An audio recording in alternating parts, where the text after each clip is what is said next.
નમસ્કાર દર્શક મિત્રો, હોટલાઇન ન્યૂઝમાં આપનું સ્વાગત છે.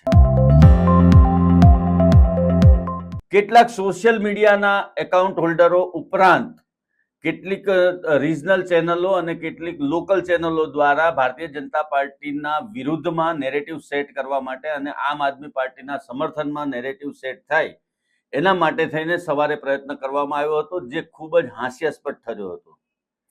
કેટલીક ચેનલોએ પેડ મેટર ચલાવતા હોય એ રીતે રાજુ કરપડા, કે જે તાજેતરમાં જ આમ આદમી પાર્ટીના કિસાન મોરચામાંથી ભારતીય જનતા પાર્ટીની અંદર ગયા છે, તેમને ભારતીય જનતા પાર્ટીએ ટિકિટ આપી છે અને રાજુ કરપડાનો ભાજપમાંથી પરાજય થયો છે એવા ફેક ન્યૂઝ વહેતા કર્યા હતા.